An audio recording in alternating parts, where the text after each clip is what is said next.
Започнаа подготовките за конзервација на фреско живописот во црквата Свети Ѓорги во општина Старо Нагоричане. Според надлежните, црквата представува ремек дел од 14-тиот век и во архитектонска и во сликарска смисла.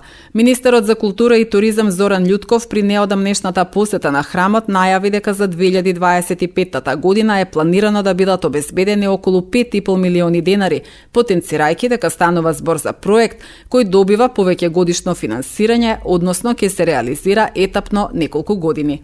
Многу е важно што после 10 години застој во работите отпочнуваме со значаен проект за конзервација на фрескосликарството внатре во црквата.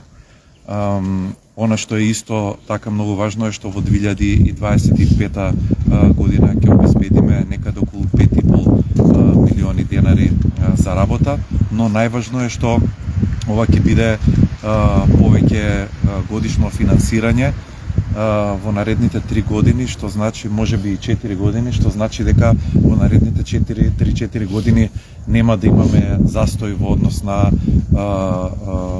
конзервација на фрескосликарството. Според надлежните од Националниот конзерваторски центар, проектот е од национално значење, а ќе се конзервира фреско живописот на големите мајстори на византиското сликарство, зоографите Михаил и Евтихи. Ставува чест и задоволство што како Национален конзерваторски центар имаме територијална надлежност токму на еден ваков импозантен објект, монументален, не само според својата архитектура, него и според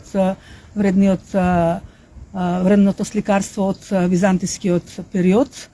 И можам само да кажам дека сите стручни сили кои што ги како центар располагаме, целиот кадровски потенцијал ќе биде насочен, ангажиран во наредната година со цел да се обезбеди еден стручен и соодветен конзерваторски третман на дзидното сликарство. Пред 10 години е направен проектот и направени се истражувачките работи за тој проект. Ланската година екипата дојде да направи еден мониторинг баш од тие причини, да ги провери сите оние проби што беа направени пред 10 години. При тие истражувачки работи на самиот мониторинг се констатира дека нема никакви пореметувања, ниту поместувања на оние ситуации што биле пред 10 години.